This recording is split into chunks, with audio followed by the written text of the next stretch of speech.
The sound cut through the elegant restaurant like a siren, relentless and raw.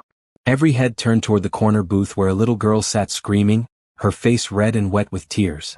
Her father sat frozen beside her, his jaw tight, his expensive suit somehow making him look more helpless. He tried everything. Toy.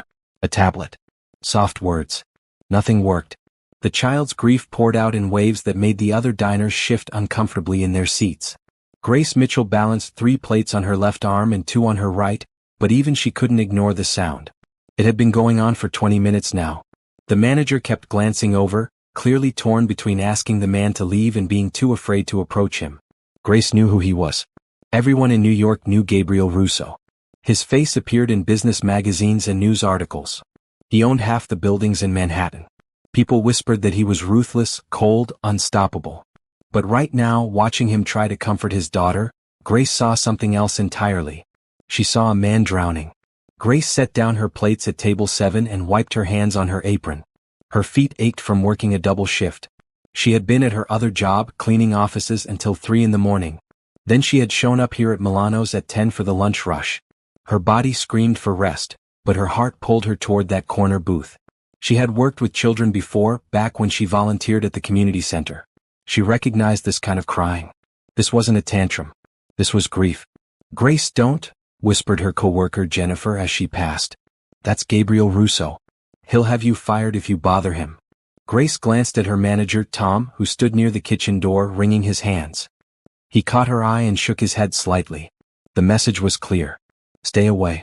But Grace had never been good at following rules when someone needed help. She walked toward the booth, her heart pounding. As she got closer, she could see the little girl more clearly. She had dark curls and wore a blue dress with white flowers. Her small hands clutched a stuffed rabbit that had seen better days. The father, Gabriel, looked up as Grace approached. His eyes were gray and exhausted. Up close, she could see the lines of stress around his mouth, the shadow of stubble on his jaw. "Sir," Grace said quietly, "I'm sorry to interrupt." "Then don't," he replied. His voice was rough, strained.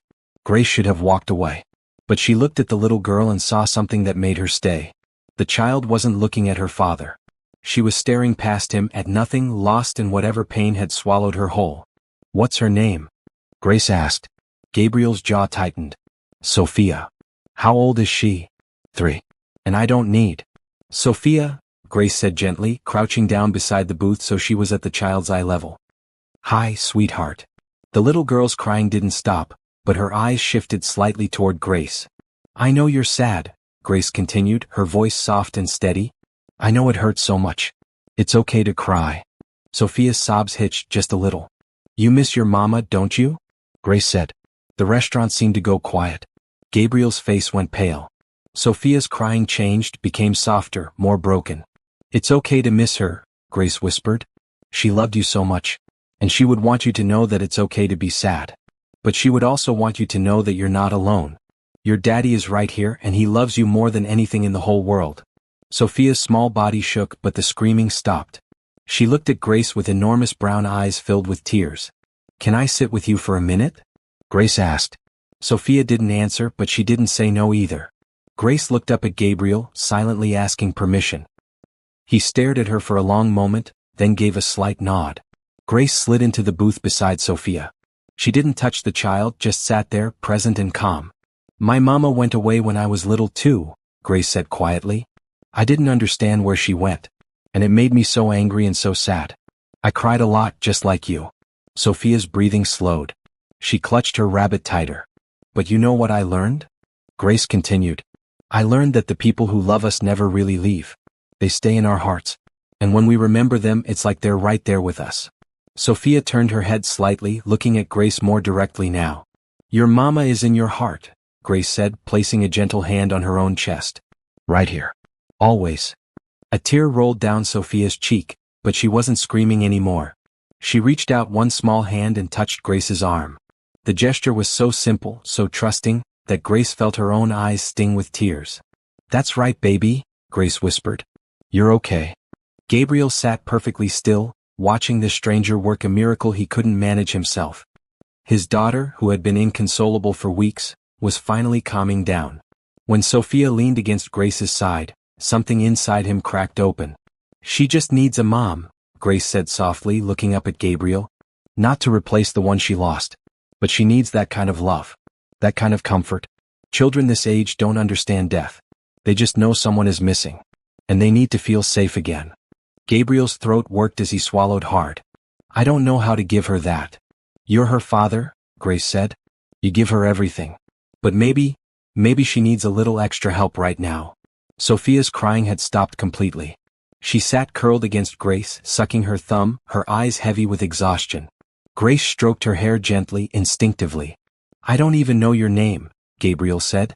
Grace Mitchell. How did you do that? I just listened to what she was telling me. And I told her the truth. That it's okay to be sad. That she's loved. That's all any of us really need to hear. Gabriel looked at his daughter, then back at Grace. An idea was forming in his mind, something crazy and desperate and necessary. Do you have children of your own? He asked. No. I'm not married. I don't even have a boyfriend. I work 2 jobs and barely keep my apartment. Grace said it matter-of-factly without shame. What's your other job? I clean offices at night. Gabriel studied her. She looked tired, but there was a strength in her face that money couldn't buy. She had walked into a situation that terrified him and handled it with grace that matched her name. How much do you make in a week? He asked. Grace blinked. That's kind of personal. Answer the question. Between both jobs, about $600. Gabriel pulled out his phone and typed something quickly. Then he looked at her again. I'll pay you $5,000 a week to take care of Sophia. Grace's mouth fell open. What? Be her nanny. Live in my home. Take care of her. Help her heal. Sir, Gabriel. My name is Gabriel. Gabriel, I'm just a waitress. I'm not a professional nanny. I don't have any special training. You have something better. You have whatever it was that just stopped my daughter from crying for the first time in 3 weeks. I'll pay for any training you need. You'll have your own room, full benefits, anything you want. Just say yes. Grace looked down at Sophia, who had fallen asleep against her shoulder. The child's face was finally peaceful. Grace thought about her tiny apartment with the broken heater. She thought about her aching feet and her empty refrigerator. She thought about how she had always wanted to help people, to make a difference. This wasn't how she had imagined it happening, but life rarely went according to plan. When would I start? She asked. Tomorrow. Grace took a deep breath. Okay. Yes. I'll do it. Gabriel's shoulders sagged with relief. He reached across the table and shook her hand. His grip was firm, warm. Thank you, he said, and his voice cracked slightly on the words. Could you walk past a crying child without trying to help? What would you have done in Grace's position? Leave a comment below and don't forget to subscribe so you never miss a story like this. Grace spent the rest of her shift in a daze. Gabriel gave her his business card and told her to come to his building at 9 the next morning. He carried Sophia out of the restaurant, the little girl still sleeping in his arms. Other diners stared, whispered. Grace ignored them. She finished her tables, collected her tips, and told Tom she was quitting. He tried to convince her to stay, but she just smiled and shook her head. This was happening. Her whole life was about to change. That night, in her cramped apartment, Grace packed her few belongings into 2 suitcases. She didn't own much. Some clothes. A few books. The photograph of the foster mother who had been kind to her for 2 years before the state moved her again. Grace held the photo for a moment, remembering Mrs. Patterson's words. You've got a gift with children, Grace. Don't waste it. Grace hadn't known what that meant at the time. Maybe this was it. She barely slept. Every time she closed her eyes, she saw Sophia's face, heard her cries. She thought about Gabriel's desperate eyes. She wondered what his home would be like, what his life was like. Rich people lived differently. She had cleaned their offices, seen their expensive furniture and art, but she had never actually lived among them. The thought scared her a little. But the thought of helping Sophia scared her less than the thought of saying no. At 8:30 the next morning, Grace stood outside Russo Tower in Midtown Manhattan. The building stretched up into the gray sky, all glass and steel. She wore her best outfit, a green dress she had bought at a thrift store and a coat that had belonged to her foster mother. She carried her 2 suitcases and tried not to look as nervous as she felt. The doorman, an older black man with kind eyes, smiled at her. You must be Grace Mitchell. Mr. Russo told me to expect you. Welcome. Thank you, Grace said, grateful for his warmth. He led her to a private elevator and used a key to activate it. This goes straight to the penthouse. Top floor. Mr. Russo is waiting for you. The elevator ride felt endless. Grace watched the numbers climb. 30 floors. 40. 50. Finally, the doors opened directly into an apartment that took her breath away. Floor-to-ceiling windows overlooked Central Park. The furniture was modern and expensive. Art hung on the walls. But what struck Grace most was how cold it felt. Beautiful but empty. Gabriel appeared from a hallway, wearing dark slacks and a white shirt with the sleeves rolled up. He looked different without the suit jacket. Younger. More human. Grace, thank you for coming. Of course. He took her suitcases. Let me show you to your room. He led her down a hallway past several doors. Her room was bigger than her entire apartment had been. It had a queen-sized bed, a private bathroom, and its own sitting area with a couch and television. This is too much, Grace said. It's yours. Make yourself comfortable. Sophia is still sleeping, but she'll be up soon. I need to go to the office for a few hours. My housekeeper, Mrs. Chen, will be here if you need anything. She usually comes in around 10. Wait, Grace said. You're leaving me alone with Sophia? Already? You're her nanny now, and she trusts you. Yesterday proved that. Gabriel hesitated, then added, I trust you too. I don't trust easily, but I watched you with my daughter. I know you'll take care of her. He left before Grace could respond. She stood in the middle of her new room, feeling overwhelmed. Then she heard it. A small cry from down the hall. Sophia was awake. Grace followed the sound to a bedroom decorated in soft pinks and whites. Sophia sat up in her bed, clutching her rabbit, tears already forming in her eyes. Hey, sweetheart, Grace said softly from the doorway. Remember me? I'm Grace. Sophia stared at her, recognition dawning in her eyes. Your daddy had to go to work, but he'll be back soon. How about you and me have some breakfast?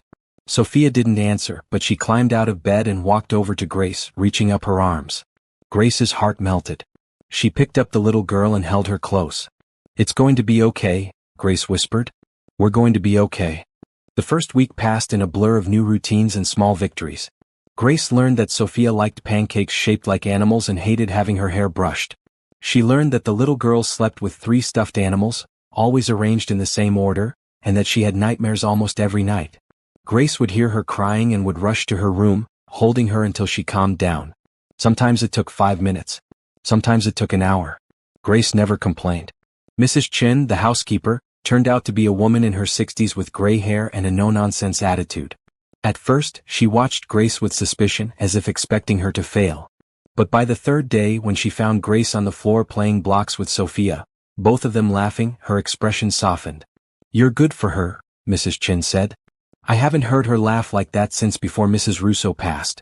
Tell me about her, Grace said later, when Sophia was napping.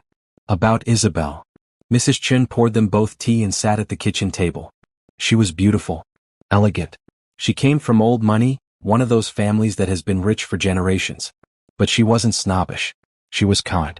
She loved Mr. Russo fiercely, and when Sophia was born, that girl became her whole world. What happened to her? Car accident. 6 months ago. She was driving home from a charity event. A drunk driver crossed the center line. Mrs. Chen's eyes filled with tears. Mr. Russo hasn't been the same since. He works all the time now. I think it's easier for him than being here, surrounded by memories. Grace understood. Grief made people do strange things. She had seen it in foster homes, in the children who acted out or withdrew completely. Gabriel was no different. He just hid his pain behind expensive suits and board meetings. Gabriel came home late every night. He would look in on Sophia, who was always asleep by then, and then disappear into his study. Sometimes Grace would see light under his door at 2 a.m. She wanted to knock to tell him he needed rest, but she didn't dare. He was her employer, not her friend. But things began to shift during the 2nd week. Grace established a routine with Sophia. They woke up at 7, had breakfast, and then spent the morning playing or reading. After lunch and a nap, they would go to the park if the weather was nice. Grace taught Sophia new words, simple songs, how to count to 20. The little girl was smart and soaked up everything like a sponge. One afternoon they were in the park, feeding ducks by the pond, when Sophia suddenly said, Mama liked ducks. Grace's heart clenched. Did she? Sophia nodded. We came here. Me and Mama. We gave them bread. That's a beautiful memory, Grace said gently. You can tell me about your mama anytime you want. I would love to hear about her. Sophia looked up at her with those big brown eyes. She had yellow hair. And she smelled like flowers. She sounds wonderful. She's in heaven now. Daddy said. That's right. Are you going to heaven too? The question hit Grace like a punch. Not for a very long time, sweetheart. I'm going to stay right here with you. Promise? Grace pulled Sophia into a hug. I promise. That evening, Gabriel came home at 6 instead of 10. Grace was in the kitchen helping Mrs. Chin prepare dinner. Sophia was at the table coloring a picture of ducks. Daddy! Sophia shrieked, running to him. Gabriel caught her, lifting her up. His face transformed when he smiled at his daughter. All the hardness melted away, leaving only love. What did you do today, princess? We fed the ducks. Grace says I can tell her about Mama anytime I want. Gabriel's eyes found Grace over Sophia's head. Something passed between them, understanding and gratitude. That's right, he said. Mama would like that. He set Sophia down and walked over to where Grace stood by the counter. Thank you, he said quietly. For what? For not making her forget. Some people think children should just move on.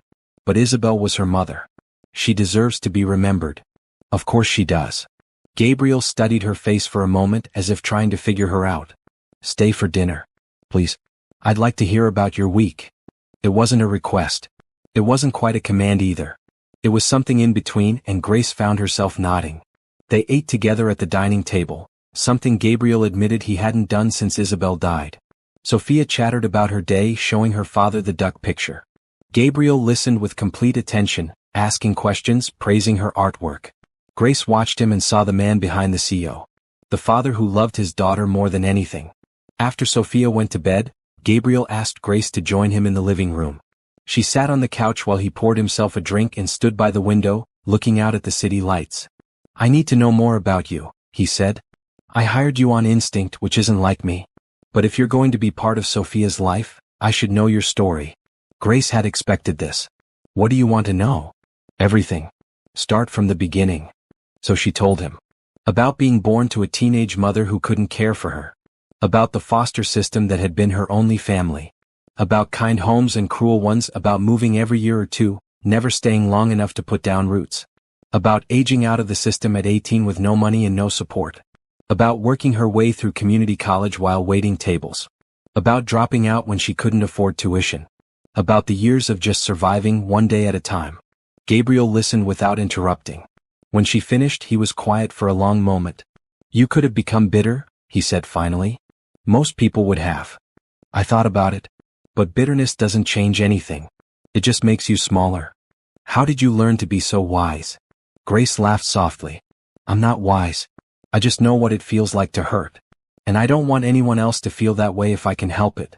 Especially not a 3-year-old girl who just lost her mother.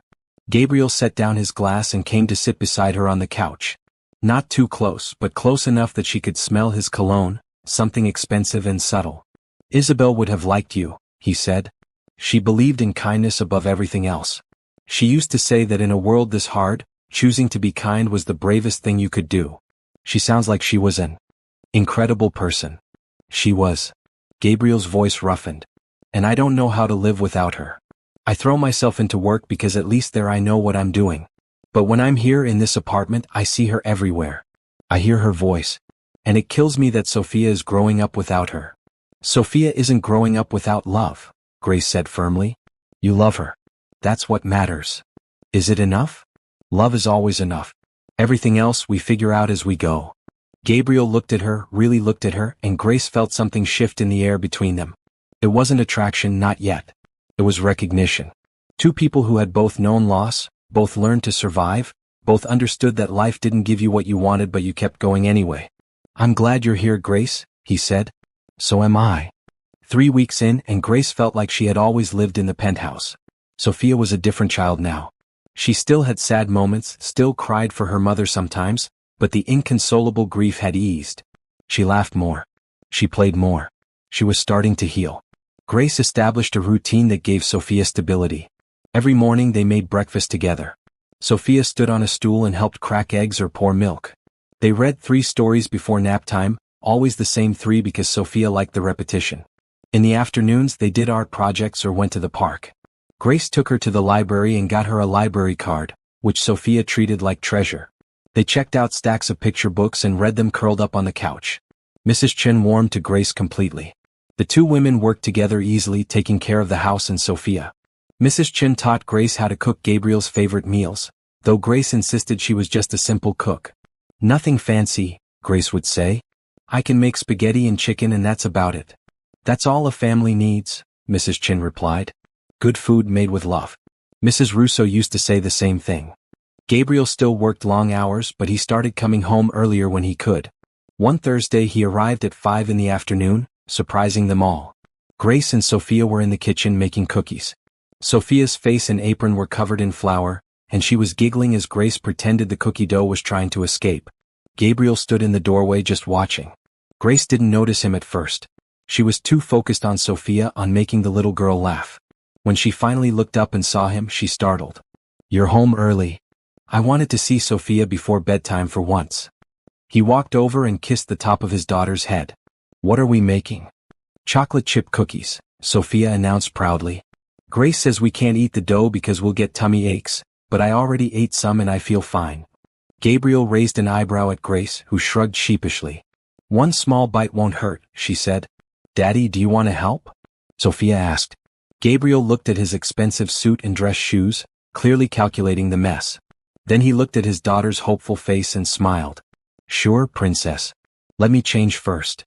He returned 5 minutes later in jeans and a blue t-shirt. Grace tried not to stare. She had only ever seen him in suits. He looked younger like this, more relaxed. He rolled up his sleeves and washed his hands, then joined them at the counter. Sophia ordered him around like a tiny general. "Daddy, you stir. Grace, you measure. I'll add the chocolate chips." They worked together, and Grace watched Gabriel's face soften as he focused on this simple task. When Sophia spilled flour all over the floor, he just laughed and helped her clean it up. When the first batch came out of the oven, they all sampled the warm cookies and Gabriel declared them the best he had ever tasted. "Really?" Grace asked skeptically. "Really? Although maybe I'm biased because I helped make them." After Sophia went to bed, Gabriel asked Grace to stay up for a while. They sat in the living room with coffee, the comfortable silence of people growing used to each other. "She's doing so much better," Gabriel said. "I can't thank you enough." "You don't have to keep thanking me. This is my job. And honestly, it doesn't even feel like a job. Sophia is easy to love. Still, you've given her something I couldn't. You've given her joy again." Grace stirred her coffee, thinking about how to say what she wanted to say. "Can I ask you something?" "Of course. Why do you work so much? I mean, I understand you have a company to run. But Sophia needs you too." Gabriel's jaw tightened. For a moment, Grace worried she had overstepped. Then he sighed and leaned back against the couch. "Because when I'm working, I don't think about Isabel. I don't think about how I lost her. How it should have been me in that car, not her. She was coming home from an event for my company. If I hadn't asked her to go, she would still be alive." "You can't think like that," Grace said gently. "You can't blame yourself for an accident." "Can't I? I do every day. And being in this apartment where we live together, where she decorated every room, where I can still smell her perfume sometimes, it's too hard. At the office I can pretend. I can be the person everyone expects me to be. Strong. In control. But you're not," Grace said. "And that's okay. You don't have to be strong all the time. You lost your wife. You're allowed to grieve." Gabriel's eyes met hers, and she saw the pain he tried so hard to hide. "How do you do it?" he asked. "How do you stay so positive after everything you've been through?" "I don't always. Some days are hard. Some days I wonder why I keep trying. But then I think about the alternative. Giving up. Letting the hard things win. And I decide that's not who I want to be. I want to be someone who keeps going. Someone who helps other people keep going too." "You're remarkable." "I'm really not. I'm just stubborn." Gabriel laughed and the sound surprised them both. Maybe that's the same thing. They talked for another hour about everything and nothing. Grace told him about her favorite books. He told her about growing up in his family, about the pressure to succeed, about his father who had built the company from nothing and expected Gabriel to do even better. They talked about Sophia, about her first words and first steps, stories Isabel had told Gabriel that he now shared with Grace. When Grace finally went to her room, she felt lighter somehow. Like a weight had been lifted. She was starting to understand Gabriel, starting to see past the cold exterior to the hurting man underneath. And she suspected he was starting to understand her too. The next week, Gabriel came home at 6 every night. He joined them for dinner and helped put Sophia to bed. He read her stories and sang her songs, his deep voice surprisingly gentle. One night, after Sophia was asleep, he and Grace stood in the hallway outside her room. "I forgot how much I love this," Gabriel said quietly. "Being a father. Not just someone who pays the bills but actually being here. She loves having you here. So do I." He looked at Grace and something in his expression made her breath catch. "Thank you for reminding me what matters." He reached out and squeezed her hand just for a second and then he walked away to his study. Grace stood there, her hand tingling from his touch, and realized something terrifying. She was starting to care about Gabriel Russo. Not as an employer. As a man. And that was dangerous for so many reasons she couldn't even count them all. Gabriel had to fly to Chicago for a business conference, 3 days of meetings with potential investors. He had done these trips dozens of times before, always alone. But when he mentioned it to Sophia during breakfast, she burst into tears. "You can't go," she sobbed. "You just started coming home. You can't leave me again." Gabriel looked helplessly at Grace, who knelt beside Sophia's chair. "Your daddy has to work sometimes, sweetheart. But he'll be back in just 3 days. That's not very long." "Yes it is," Sophia wailed. "It's forever." Gabriel's phone rang. He glanced at it and grimaced. "I have to take this. It's about the presentation." He stepped out of the room, leaving Grace to comfort his daughter. Grace held Sophia while she cried, rubbing her back and making soothing sounds. When Gabriel returned, Sophia had calmed down but was still sniffling. "What if," Gabriel said slowly, "Grace and Sophia came with me?" Grace's head snapped up. "What?" "To Chicago. We could make it a trip. There's an amazing aquarium there. And I'd have the evenings free. We could explore the city together." "Daddy, yes," Sophia said, instantly brightening. "Please, Grace, please come." Grace looked between the hopeful faces of father and daughter. "I don't know. That's a big expense, flying us both out there." "Money isn't an issue," Gabriel said. "And honestly, I don't want to be away from Sophia either. These past few weeks being home more, it's reminded me what I was missing. So please, come with us." Grace felt her resistance crumbling. "Okay, yes, let's go to Chicago." Sophia cheered and threw her arms around Grace's neck. Gabriel's smile was warm and genuine. "Good. We leave tomorrow morning." They flew first class, which was a new experience for Grace. She tried not to gawk at the spacious seats and the flight attendants who brought them warm towels and actual meals instead of peanuts. Sophia sat between them, pressing her face against the window and exclaiming over the clouds. "We're flying," she kept saying. "We're actually flying like birds." The hotel was on Michigan Avenue, a beautiful historic building with marble floors and crystal chandeliers. Their suite had 3 bedrooms, a living room, and a view of Lake Michigan that made Grace catch her breath. Sophia ran from room to room, exploring everything while Gabriel checked his phone and responded to emails. "The meetings start in 2 hours, he told Grace. "There's a kids' club in the hotel if you want to." "We'll be fine," Grace said. "We'll explore the neighborhood. Maybe find a park." Gabriel hesitated. "Are you sure? I can hire a driver." "Gabriel, we can take a cab. Or walk. You forget that I'm used to taking care of myself." He smiled. "I'm starting to realize that." "Okay. I'll be done by 6. We can have dinner together." He left, and Grace got Sophia ready for their adventure. They took a cab to Millennium Park and spent the afternoon looking at the bean sculpture, making funny faces in its reflection. Sophia thought it was hilarious how it warped their features. They got hot chocolate from a vendor and walked along the lake, watching boats and seagulls. That evening, Gabriel took them to a restaurant that served deep dish pizza. Sophia made a mess trying to eat the thick slices and they all laughed. Gabriel looked more relaxed than Grace had ever seen him. Away from New York, away from his office and the memories in his apartment, he seemed lighter. The next day, while Gabriel was in meetings, Grace and Sophia went to the Shed Aquarium. Sophia was mesmerized by the fish, especially the beluga whales. They spent hours wandering through exhibits, and Sophia asked a million questions that Grace did her best to answer. In the gift shop, Grace bought her a stuffed dolphin, which Sophia immediately named Bubbles. That afternoon they walked along Navy Pier, rode the Ferris wheel and ate cotton candy. Sophia's joy was contagious. She held Grace's hand and chattered non-stop about everything she saw. People smiled at them as they passed, seeing a mother and daughter enjoying the day. Grace didn't correct them. Felt too good. Back at the hotel, Sophia was exhausted. Grace gave her a bath and tucked her into bed. The little girl was asleep within minutes, Bubbles the dolphin clutched in her arms. Grace was walking out of the bedroom when she heard Sophia's sleepy voice. Grace. Yes, honey? I love you. Grace's throat tightened. I love you too, sweetheart. You're my mama Grace now. Okay. Tears pricked Grace's eyes. Okay. She closed the door quietly and stood in the hallway, overwhelmed. Mama Grace. The words filled her with a joy so fierce it scared her. This child, this beautiful little girl who had lost so much, was choosing to love her, trusting her. And Grace realized she would do anything to protect that trust. Gabriel came back an hour later, looking tired but satisfied. The meetings went well.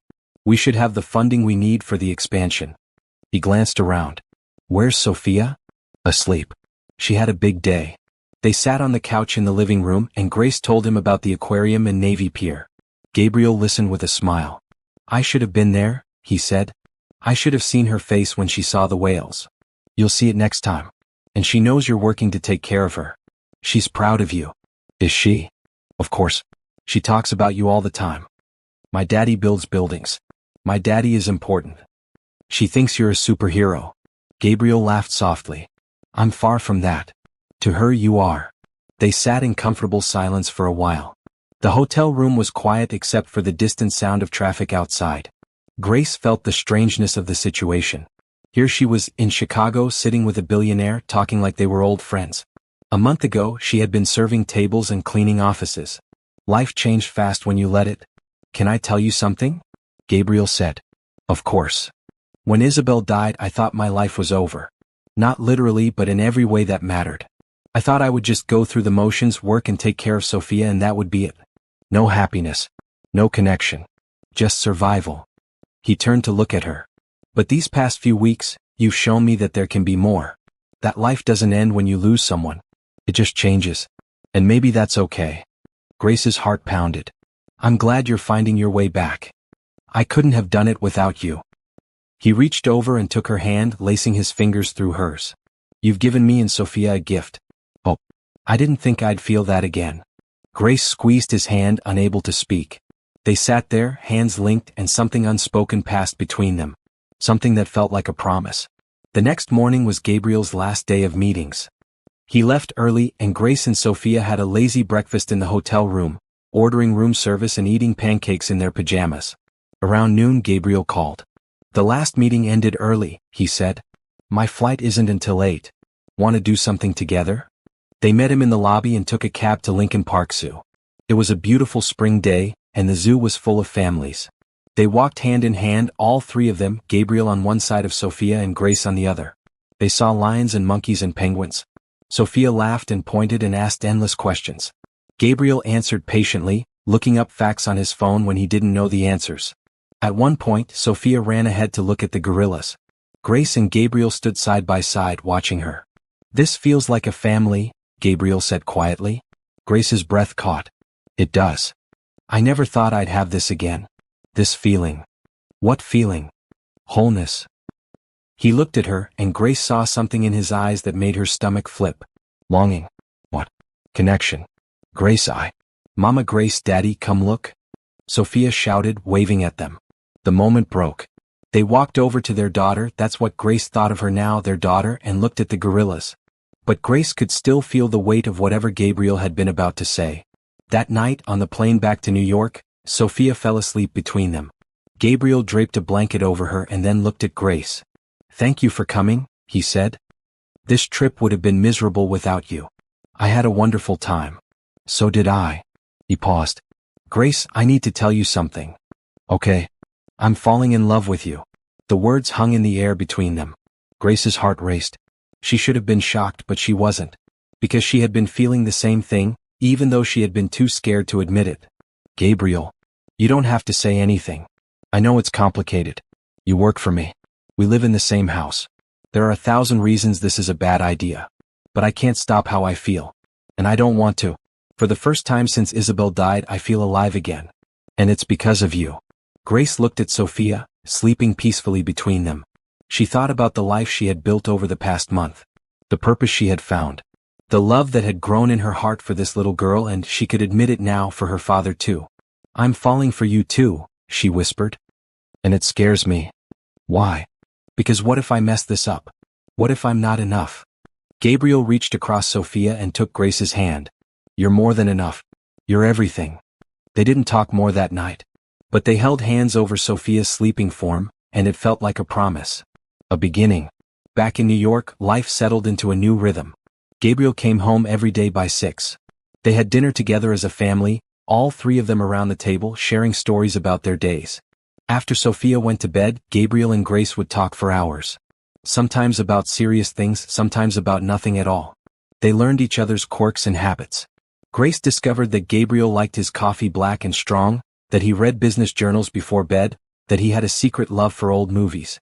Gabriel learned that Grace was terrible at cooking anything complicated, that she talked to plants, that she cried at commercials if they featured dogs. They didn't talk about what Gabriel had said on the plane. They didn't need to. It was there between them in every look, every accidental touch, every shared smile. They were circling something, both of them aware of it, both a little afraid to name it out loud. Richard Chin, Gabriel's business partner, came to the apartment for a meeting one afternoon. He was a tall man with gray hair and sharp eyes. Grace served them coffee in the study and tried to leave, but Richard stopped her. You must be Grace. Gabriel has told me a lot about you. Good things, I hope. Very good things. He says you've worked a miracle with Sophia. I've just loved her. That's all. Richard smiled. That's more than most people could do. Thank you for taking care of them both. After Richard left, Gabriel found Grace in the kitchen. He likes you. Does it matter if he likes me? Richard is more than my business partner. He's my friend. And he hasn't seen me this happy in a long time. He wanted to meet the person responsible. I'm not responsible for your happiness, Grace said. You are. Maybe. But you made it possible. The following week, Gabriel's sister Catherine came to visit. She was younger than Gabriel by 3 years, with the same dark hair and sharp features. She swept into the apartment like a tornado, hugging Sophia and kissing Gabriel on both cheeks. When she saw Grace, she stopped. So you're the famous Grace. I don't know about famous. Catherine studied her. My brother talks about you constantly. Grace did this. Grace said that. Grace is amazing. I had to come see for myself. Catherine, Gabriel said warningly. What? I'm just being honest. Grace, welcome to the family. Anyone who can make my grumpy brother smile is a miracle worker. They had lunch together, the 4 of them. Catherine was funny and warm, asking Grace a million questions about her life and her work with Sophia. She didn't ask in a mean way, just curious. And when Sophia climbed into Grace's lap and called her Mama Grace, Catherine's eyes filled with tears. I'm so glad you found her, Catherine said to Gabriel later, when Grace was putting Sophia down for a nap. Isabel would have wanted this for you. For Sophia to have someone who loves her. For you to be happy again. I know, Gabriel said quietly. That evening, after Catherine left, Gabriel asked Grace to walk with him. They bundled Sophia up and took her to Central Park. The little girl ran ahead, chasing pigeons and laughing. Gabriel and Grace walked slowly behind her. My sister really does like you, Gabriel said. I like her too. She said something before she left. She said that life is too short to waste time being afraid. Grace glanced at him. What are you afraid of? Losing someone else I love. Opening my heart and having it broken again. That's a fair fear. But it's not fair to you. Or to Sophia. Or even to myself. Because the truth is, Grace, I'm already in love with you. I have been for weeks. And I don't want to hide it anymore. Grace stopped walking. Sophia was several yards ahead, safe but out of earshot. Gabriel. I know this is complicated. I know I'm your employer and you might feel pressured. If you don't feel the same way, tell me. We'll go back to how things were. I promise nothing will change with your job or your place in Sophia's life. You don't understand, Grace said. I do feel the same way. That's the problem. I'm in love with you too. But what if we try this and it doesn't work? What happens to Sophia? She's already lost one mother. I can't let her lose another. Gabriel took her hands in his. Then we make sure it works. We don't give up. We fight for this, for us, because it's worth fighting for. How can you be so sure? Because you make me want to be better. Because when I'm with you, I remember what it feels like to be happy. Because Sophia loves you and I love you, and that's all that matters. Grace looked into his eyes and saw only honesty. No games. No hidden agenda. Just a man who had lost everything and was brave enough to try again. Okay, she whispered. Okay. Yes, let's try. Let's see where this goes. Gabriel's smile could have lit up the whole park. He pulled her close, right there in the middle of Central Park with people walking past and Sophia playing nearby. He cupped her face in his hands and kissed her, gentle and sweet and full of promise.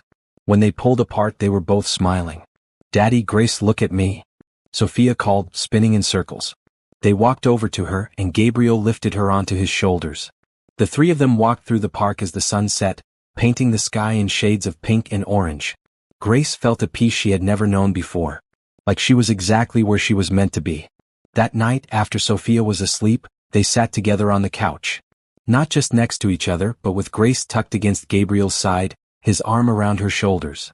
They didn't do anything more than hold each other, but it felt huge. Like they had crossed a line they couldn't uncross. And neither of them wanted to. "Tell me something," Gabriel said. "Tell me a dream you have. Something you've always wanted." Grace thought about it. "I want a family. I know that's simple. But growing up the way I did, moving from place to place, never having anyone who was really mine. I just want to belong somewhere. To people. You belong here. With us." "Do I?" "Yes. Completely." He kissed the top of her head and Grace closed her eyes, letting herself believe it might be true. The next few weeks were the happiest Grace had ever known. She and Gabriel were careful around Sophia, not wanting to confuse her. But when the little girl was asleep, they would sit together and talk and kiss and dream about the future. They talked about taking a real vacation, just the three of them. They talked about Gabriel cutting back his hours even more. They talked about what it would mean for Grace to be more than just the nanny. They didn't use the word marriage, not yet, but it hung in the air between them, full of possibility. One evening, Gabriel came home with a box tied with a ribbon. "For you," he said, handing it to Grace. She opened it carefully. Inside was a beautiful necklace, a delicate gold chain with a small diamond pendant. "Gabriel, this is too much. It's not nearly enough. But I wanted you to have something that showed how much you mean to me." She let him fasten it around her neck. The pendant settled just above her heart.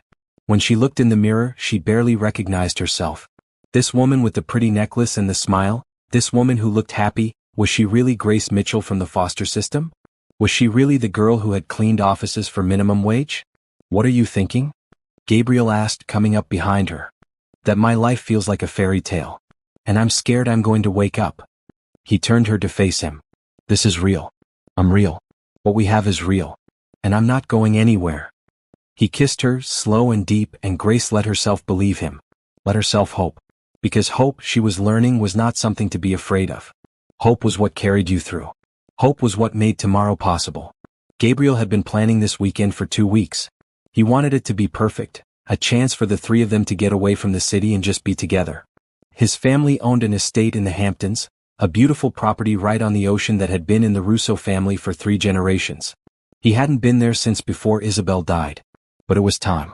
Time to make new memories instead of just living in the shadow of old ones. They drove out on a Friday afternoon, Sophia chattering excitedly in the back seat about seeing the ocean. Grace sat in the passenger seat, watching the scenery change from city to suburbs to beach towns. Gabriel kept glancing over at her, wanting to see her reaction when they pulled up to the house. It didn't disappoint. The estate sat on 5 acres overlooking the Atlantic. The house was a sprawling white structure with columns and terraces and huge windows that caught the sun. There was a pool, a tennis court, and a path that led directly down to a private beach. "This is your house?" Grace asked, her voice small. "My family's house. But yes. Do you like it?" "Gabriel, it's beautiful. It's like something from a magazine." Sophia was already unbuckled and running toward the beach path. "Can we go swimming? Please, please, please?" "Let's get settled first," Gabriel said. "Then we'll hit the beach." The inside of the house was just as impressive as the outside. Hardwood floors, high ceilings, furniture that looked both expensive and comfortable. The housekeeper, Mrs. Martinez, greeted them warmly. She had worked for the Russo family for decades and remembered Gabriel as a boy. "It's good to see you here again, Mr. Gabriel. And this must be little Sophia. My goodness, you look just like your mother." Sophia beamed at the compliment. Grace saw Gabriel's face tighten slightly at the mention of Isabel, but he recovered quickly. Mrs. Martinez showed Grace to her room, which had a view of the ocean and a bed so large it could have fit 4 people. "If you need anything at all, you just let me know." "Thank you. This is all very kind. Mr. Gabriel is a good man. After Mrs. Isabel passed, we worried about him. But I can see he's doing better now. That's because of you, I think." Grace didn't know what to say to that, so she just smiled. But Mrs. Martinez's words stayed with her. People could see it. The change in Gabriel. The happiness returning. They spent the afternoon on the beach. Sophia built sandcastles with her father while Grace walked along the shore, letting the waves wash over her feet. The ocean was cold but refreshing. The sound of it, the endless rush of water, was soothing. She could see why Gabriel's family had chosen this spot. It felt separate from the rest of the world. Peaceful. That evening they had dinner on the terrace. Mrs. Martinez had prepared fresh fish and vegetables, everything simple but perfect. They ate as the sun began to set, painting the sky in brilliant colors. Sophia kept yawning, worn out from the sun and sea air. "Someone needs to go to bed," Gabriel said, scooping her up. "Not tired," Sophia protested even as her eyes drooped. "How about Grace and I both tuck you in? Would that be okay?" Sophia nodded against his shoulder. They carried her upstairs together and got her into her pajamas. She was asleep before they even finished reading her story. "Out like a light," Grace whispered. They stood in the doorway of Sophia's room, watching her sleep. Gabriel put his arm around Grace's waist and she leaned into him. "Thank you for coming here with me," he said. "I wasn't sure I could do it. Come back to this place." "Why?" "Too many memories. Isabel and I spent every summer here when we were first married.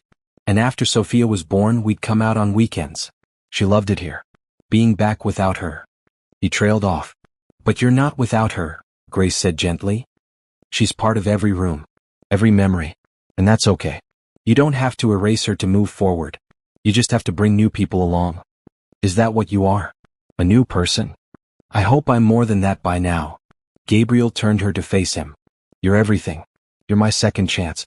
Do you know that?" Grace's heart raced. "Gabriel, come with me. I want to show you something."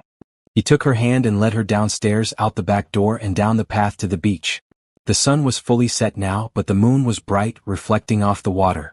The sound of waves filled the air.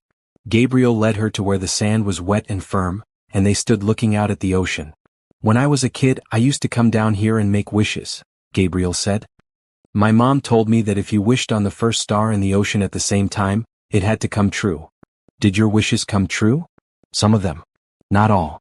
But standing here now with you, I feel like maybe the most important one did." "What did you wish for?" "That's the thing. I didn't wish for you specifically. I didn't know you existed. But I wished for hope. For a reason to keep going. For something good in my life again. And then you walked into that restaurant and stopped Sophia's crying and everything changed." Grace felt tears prick her eyes. "I feel the same way. Like my whole life led me to that moment. To you and Sophia." Gabriel cupped her face in his hands. "I love you, Grace Mitchell. I love you for who you are. For how you love my daughter. For how you make me want to be better. For 1,000 reasons I couldn't even list. But most of all, I love you because you're you. And that's enough." "I love you too," Grace whispered. "So much it scares me." "Don't be scared. Not of this." He kissed her then, under the moonlight, with the ocean as their witness. This kiss was different from the one in the park. That one had been sweet and hopeful. This one was deeper, full of promise and passion and commitment. Grace wrapped her arms around his neck and Gabriel pulled her close, and for those moments, nothing else existed but them. When they finally pulled apart, they were both breathing hard. Gabriel rested his forehead against hers. "Stay with me," he said. "Not just tonight. Not just this weekend. Stay with me and Sophia. Be part of our family. Not as an employee. As someone I love. As someone who belongs." "Are you sure?" "I've never been more sure of anything." Grace thought about the life she had imagined for herself. Small and safe and alone. And then she thought about this life, the one unfolding before her. Big and scary and full of love. There was no contest. "Yes," she said. "I'll stay. For as long as you want me. Forever, then. That's how long I want you." They walked back to the house hand in hand. At the top of the stairs, Gabriel stopped. "Your room or mine?" Grace's heart pounded. "I think, maybe we should wait. Until we're sure. Until we've figured this out." "Are you saying you're not sure?" "I'm saying I want to do this right. For Sophia. For us. I don't want to rush." Gabriel nodded slowly. "You're right. As much as I want to be with you right now, you're right. We should take this slow." He kissed her again, gentle and sweet. "Good night, Grace." "Good night." She went to her room and lay in that enormous bed, staring at the ceiling. Her body was humming with want, but her mind knew she had made the right choice. They had time. They had the rest of their lives. The next day was perfect.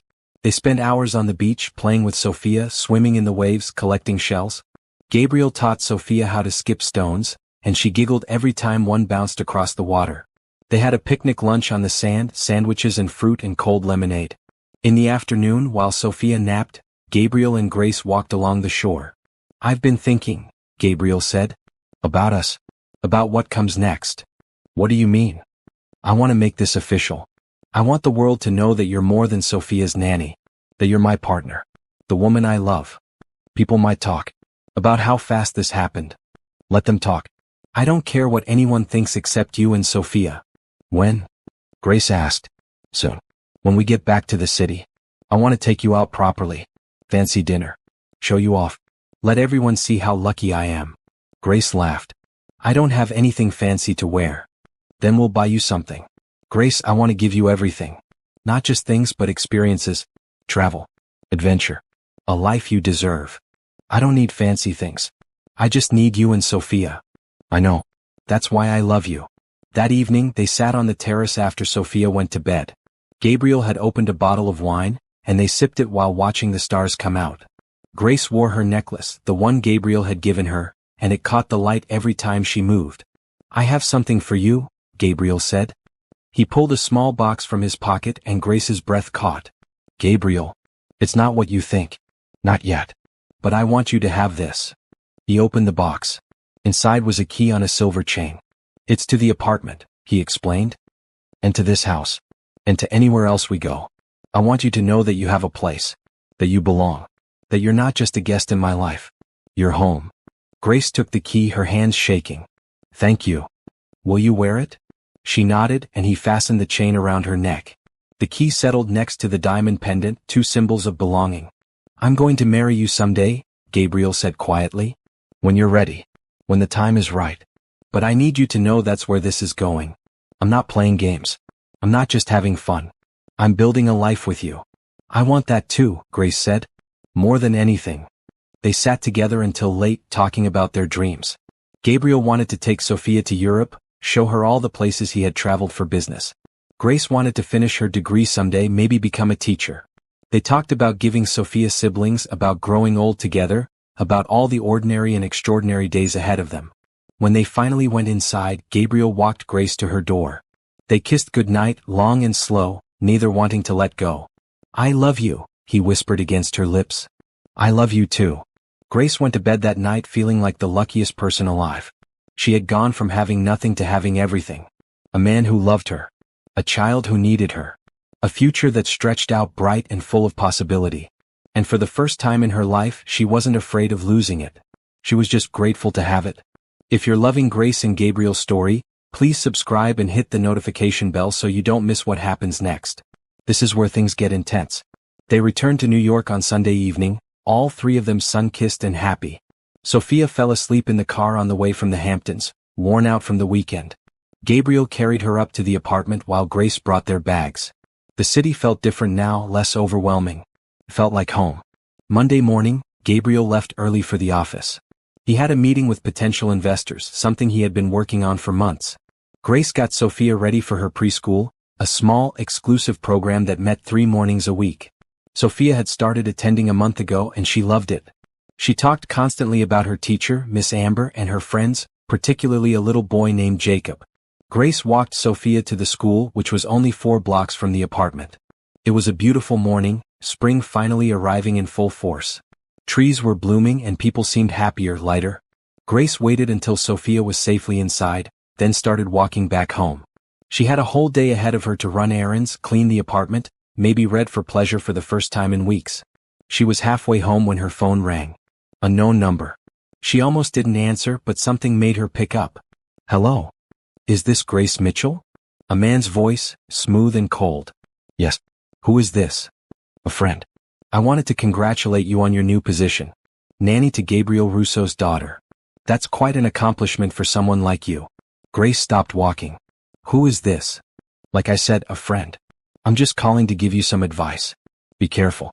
Gabriel Russo has enemies. People who would love to see him hurt. And the easiest way to hurt a man like that is through the people he loves. His daughter. His girlfriend? Is that what you are?" Grace's blood ran cold. If you're threatening Sophia. I'm not threatening anyone. I'm just pointing out facts. A 3-year-old child is very vulnerable. Accidents happen. People get hurt. It would be terrible if something happened to sweet little Sophia. Or to you for that matter. You should think about that. Maybe reconsider your position in Gabriel's life. Who are you? Grace demanded. But the line was already dead. She stood on the sidewalk, her hands shaking. Was this real? Was someone actually threatening Sophia? Or was it just some sick prank? She wanted to believe it was nothing. But the man's voice had been too calm, too certain. This was real. She called Gabriel immediately. He was in his meeting, but when his assistant said it was Grace and that it was urgent, he took the call. What's wrong? Grace told him about the phone call, trying to keep her voice steady. Gabriel listened without interrupting, but she could hear his breathing change, hear the anger building. Where are you right now? Walking back from Sophia's school. Go straight home. Lock the door. Don't open it for anyone except me. I'm coming right now. Your meeting. This is more important. Go home, Grace. Now. She practically ran the rest of the way. Inside the apartment, she locked the door and stood in the living room, her heart pounding. Who would threaten a child? What kind of monster did that? Gabriel arrived 20 minutes later with 2 other men. One was Richard Chin, his business partner. The other was someone Grace had never seen, a tall man with gray hair and cold eyes. Grace, this is Thomas Reed. He handles security for my company. Thomas shook her hand. Tell me exactly what the caller said. Every word you can remember. Grace repeated the conversation as precisely as she could. Thomas typed notes on his phone, his expression never changing. We'll trace the number, he said when she finished. But my guess is it was a burner phone. Whoever this is, they're smart enough not to leave an obvious trail. Who would do this? Grace asked. Gabriel and Richard exchanged a look. Finally, Gabriel said, I have a rival. Vincent Torres. He's been trying to buy out my company for years and I've refused every offer. Recently he's gotten more aggressive. Hostile takeover attempts. Spreading rumors. Trying to tank our stock price. You think he would threaten a child? I think he would do anything to win. He's ruthless. Then what do? We increase security, Thomas said. I'll have people watching the apartment, the school, anywhere you and Sophia go. You won't see them, but they'll be there. I don't want Sophia scared, Grace said. She won't even know. My people are professionals. Gabriel pulled Grace aside while Thomas and Richard talked logistics. I'm so sorry. I never thought. I should have warned you. Should have protected you better. This isn't your fault. Yes, it is. You're in danger because of me. Sophia is in danger because of me. Stop. We'll figure this out. Together. That's what you said, right? We don't give up. We fight. Gabriel hugged her tightly. I love you. And I swear to you I will keep you both safe. Over the next few days their lives changed. Grace couldn't see the security people, but she knew they were there. A car followed her whenever she left the building. When she picked up Sophia from school, she noticed a woman in a blue jacket always nearby. The apartment building suddenly had new doormen she didn't recognize, men with military bearing who checked everyone who entered. Gabriel barely slept. He worked around the clock, trying to find evidence against Vincent Torres that would stand up in court. He met with lawyers, with Richard, with Thomas. He came home exhausted every night, but he always made time to kiss Sophia goodnight and to hold Grace. I hate this, she said one evening after Sophia was asleep. They sat on the couch, Grace curled against Gabriel's side. I hate that we have to be afraid. It won't last forever. Vincent will make a mistake. They always do. What if he doesn't? What if he actually tries something? Then my people will stop him. Grace, I have the best security team in the city. Nothing is going to happen to you or Sophia. How can you be so sure? Because I won't allow anything else. You two are my world. I will protect you with everything I have. Grace wanted to believe him. But the fear sat in her stomach like a stone. Every time her phone rang, she jumped. Every time someone walked too close to her on the street, she tensed. This wasn't how she wanted to live. This wasn't the life she had imagined when she agreed to be with Gabriel. But then she would look at Sophia, sweet Sophia who called her Mama Grace and held her hand and trusted her completely. And she would know she couldn't leave. Couldn't abandon this child just because things got hard. Love meant staying. Love meant fighting. So that's what she would do. A week after the threatening phone call, Grace was at the park with Sophia when a man approached them. He was well dressed, probably in his 50s, with slick back hair and an expensive watch. Grace immediately tensed, her hand tightening on Sophia's. Grace Mitchell? The man said, smiling. Who's asking? My name is Vincent Torres. I believe Gabriel has mentioned me. Grace's blood turned to ice. She pulled Sophia closer, the little girl sensing something wrong and pressing against her leg. Stay away from us, Grace said, her voice shaking but firm. I'm not here to hurt anyone. I just want to talk. You seem like a smart woman. A reasonable woman. And I think you're making a mistake. I don't want to hear this. Gabriel Russo is not the man you think he is. He's ruthless. Cold. He destroys anyone who gets in his way. I've seen it happen to competitors, to business partners, even to friends. And now you're in his crosshairs. You and that little girl. You're the one who called me. Who threatened us. Vincent held up his hands. I never threatened anyone. I simply pointed out facts. Gabriel has enemies. Dangerous people. And by associating with him, you put yourself and Sophia at risk. But it doesn't have to be that way. What do you want? I want you to leave. Take a generous payment from me and start over somewhere else. New city, new life. You deserve better than being caught in the middle of Gabriel's war.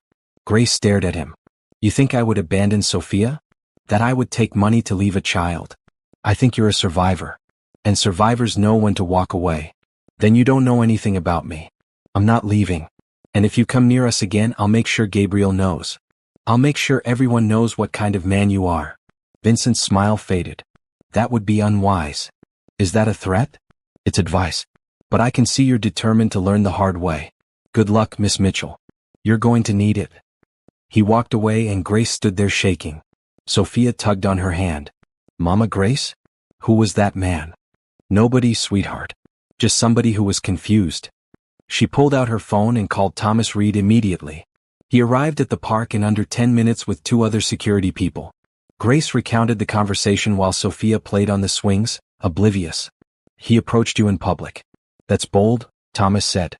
Also stupid. We have cameras all over this park. We got the whole thing on video. Is that enough to do something? It's a start. Combined with other evidence we're gathering, it might be enough to get law enforcement involved. Gabriel was furious when he found out. He paced the living room that evening, his face dark with anger. He approached you. He spoke to Sophia. I should have. Should have what? Grace asked gently. You can't be everywhere at once. And I'm okay. We're okay. This ends now. I don't care what it costs. I'm going to bury him. Gabriel, violence isn't the answer. I'm not talking about violence. I'm talking about using every legal tool I have to destroy his business, his reputation, everything. He went after my family. He doesn't get to walk away from that. Grace had never seen this side of Gabriel before. The cold, calculating businessman everyone whispered about. It should have scared her. But instead she felt strangely comforted. This man would protect them. He would do whatever it took. Over the next few days things moved quickly. Gabriel's lawyers filed restraining orders. Thomas's team gathered evidence of Vincent's illegal business practices, things that had nothing to do with Gabriel but would interest prosecutors. Richard worked his contacts in the business community, making sure everyone knew what Vincent had done. Threatening a child was beyond the pale, even in the cutthroat world of New York business. Vincent fought back. Stories appeared in tabloids about Gabriel's relationship with Grace, questioning whether it was appropriate for him to date his daughter's nanny. Someone leaked photos of them together, implying scandal. Grace tried to ignore it, but it was hard. Strangers recognized her on the street. Some were kind, others judgmental. I'm ruining your reputation, Grace said to Gabriel one night. I don't care about my reputation. I care about you. People are saying terrible things. People always say terrible things. The only opinions that matter are ours. And Sophia's. Everyone else can think whatever they want. Catherine called to check on them. Are you holding up okay? As well as can be expected, Grace said. Gabriel is handling most of it. That's my brother. He's like a bulldog when someone threatens his family. But Grace, I want you to know something. Whatever the tabloids say, whatever rumors are flying around, I'm on your side. You're good for Gabriel and Sophia. Anyone with eyes can see that. Thank you. That means a lot. And Vincent Torres is an idiot. He has no idea who he's messing with. Gabriel might seem calm on the surface, but when you threaten his family, he becomes someone else entirely. Vincent is going to regret this. Catherine was right. 2 weeks after Vincent approached Grace in the park, federal investigators raided his offices. Apparently, Thomas's team had uncovered evidence of securities fraud, tax evasion, and bribing government officials. Things that had nothing to do with Gabriel but were serious crimes nonetheless. Vincent was arrested that evening. The news showed him being led out of his building in handcuffs, his face pale and shocked. Gabriel watched the broadcast with grim satisfaction. "It's over," he said. "He won't be bothering us again." "How did you know about all his illegal activities?" Grace asked. "I didn't. But I paid people to look. When you shine a light on someone who operates in the shadows, you usually find things they'd rather keep hidden." Vincent made his fortune by cutting corners and breaking rules. It was only a matter of time before he got caught. "You sound almost sorry for him." "I'm not. He threatened my daughter. He scared the woman I love. He doesn't deserve sympathy." Grace understood. She didn't feel sorry for Vincent either. He had made his choices and now he was facing consequences. With the threat gone, life slowly returned to normal. The security team scaled back, though they didn't disappear entirely. Gabriel said they would always have some protection just to be safe. Grace didn't argue. After everything that had happened, she appreciated the extra safety. But the experience had changed something in their relationship. They had faced a real threat together and come out stronger. Grace had seen Gabriel at his most protective, most fierce. And Gabriel had seen Grace refuse to run, refuse to be intimidated, even when she was scared.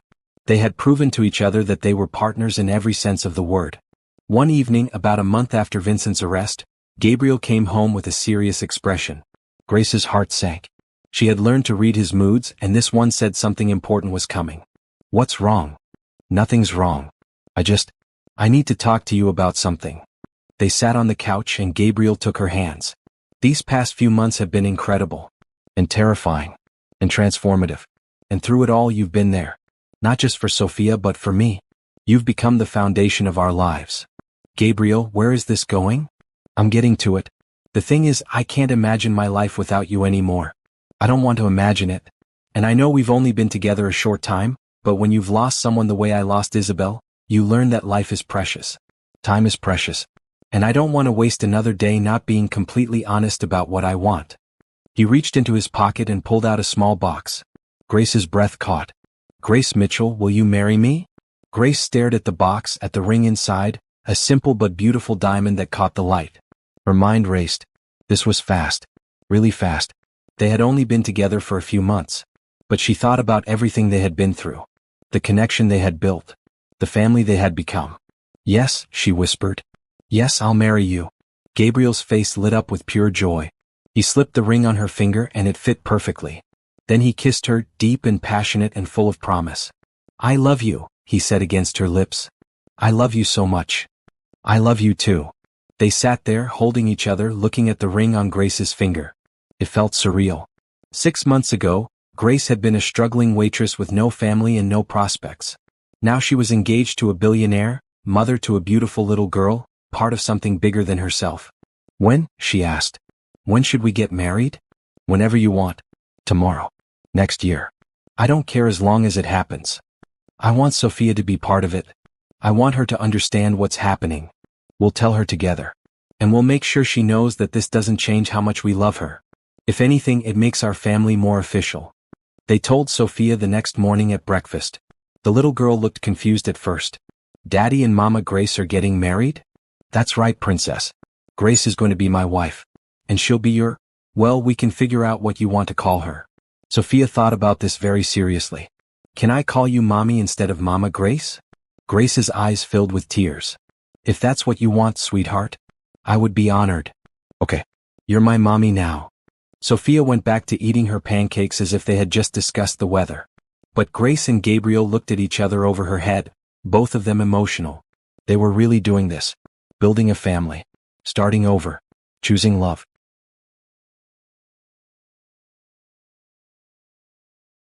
News of the engagement spread quickly. Gabriel didn't make a formal announcement, but in his world, people noticed things. The ring on Grace's finger. The way they looked at each other. Catherine called to congratulate them and immediately started planning an engagement party. Richard sent flowers. Even Mrs. Chen teared up when she heard the news. "I knew from the start," she said. "I knew you two were meant for each other." But not everyone was happy. Grace's phone started ringing with numbers she didn't recognize. Reporters wanted interviews. Magazines wanted photo shoots. Everyone wanted a piece of their story. The waitress who caught a billionaire's heart. Grace hated the way they framed it, like she had been hunting for a rich husband. Like what she and Gabriel had wasn't real. Gabriel hired a publicist to handle the media requests. Just say no to all of it, he told her. Our relationship isn't entertainment for strangers. Grace agreed, but she couldn't escape the attention entirely. People stared at her on the street. Other mothers at Sophia's preschool who had barely spoken to her before, suddenly wanted to be her friend. It was exhausting and fake, and Grace missed the simplicity of her old life. Well, not all of it. But at least then people had been genuine. 3 weeks after the engagement, Grace took Sophia to the park like usual. It was a bright afternoon and the little girl wanted to play on the swings. Grace pushed her, listening to Sophia's delighted shrieks, when she noticed a woman watching them. She looked vaguely familiar, but Grace couldn't place her. The woman approached as Sophia ran off to the slide. Grace Mitchell? Yes. I'm Jennifer Hoffman. I was Isabel Russo's best friend. Grace's stomach dropped. She had heard Isabel's friends and family talk about her at various times, but she had never met any of them. This woman looked to be in her 30s, well-dressed and polished. It's nice to meet you, Grace said carefully. Is it? I've been wanting to talk to you for weeks. But I wanted to see you with Sophia first. See if the stories were true. What stories? That you've replaced Isabel. That you've taken over her life. Grace felt a flash of anger. I haven't replaced anyone. Isabel was Sophia's mother. Nothing changes that. But you're marrying Gabriel. Wearing Isabel's ring. Grace looked down at her hand, confused. This isn't Isabel's ring. Not that one. But I saw photos of you wearing a diamond necklace. That was hers. I was with her when Gabriel gave it to her on their anniversary. Grace's mind raced. The necklace Gabriel had given her weeks ago. He hadn't said it was new. Had he given her something that belonged to his late wife? She wanted to believe it was a coincidence, but doubt crept in. I don't know what you want me to say, Grace said. I want you to understand what you're doing. Gabriel loved Isabel more than anything. She was his whole world. And now, barely a year after her death, he's engaged to the nanny? Don't you think that's strange? Grief doesn't have a timeline. No, but respect does. Isabel deserves better than being forgotten so quickly. Sophia came running back, saving Grace from having to respond. Mommy, can we get ice cream? Jennifer's eyes widened at the word mommy. Isabel would be heartbroken to hear that. Isabel would want her daughter to be happy and loved, Grace said firmly. Now if you'll excuse us, we have plans. She took Sophia's hand and walked away, her heart pounding. She knew the woman was just lashing out from grief and loyalty to her dead friend. But her words had planted seeds of doubt. Was Grace moving too fast? Was she disrespecting Isabel's memory? That evening, after Sophia was in bed, Grace asked Gabriel about the necklace. Where did it come from? The diamond one you gave me. Gabriel looked surprised by the question. I bought it for you. Why? Someone told me it was Isabel's. What? Who said that? Her friend Jennifer. She approached me at the park today. Gabriel's face darkened. What did she say to you? Grace repeated the conversation. Gabriel listened, his expression growing angrier with each word. First of all, that necklace is not Isabel's. I bought it specifically for you from a jeweler in Midtown. I have the receipt if you need proof. I don't need proof. I trust you. Second, Jennifer Hoffman has always been dramatic. She and Isabel were friends, yes, but they had a complicated relationship. Jennifer was jealous of what Isabel had. The marriage, the money, Sophia. And now she's taking out her issues on you. She thinks I'm replacing Isabel. You're not replacing anyone. You're building something new. With me. With Sophia. And anyone who can't accept that doesn't deserve to be part of our lives. Grace wanted to believe him. But the doubt lingered. That night, she lay in bed thinking about Isabel. About the woman whose life she had, in some ways, stepped into. She tried to imagine what Isabel would think of her. Would she be grateful that someone was taking care of her daughter and husband? Or would she be angry that she had been replaced? The next day, Catherine came over for lunch. She could tell something was bothering Grace. Talk to me, Catherine said. What's wrong? Grace told her about Jennifer and the accusations. Catherine listened, her face sympathetic. Jennifer is bitter, Catherine said when Grace finished. She always has been. Isabel tried to be her friend, but it was exhausting. Jennifer wanted Isabel's life, and when she couldn't have it, she made everything difficult. But what if she's right? What if I am moving too fast? Grace, look at me.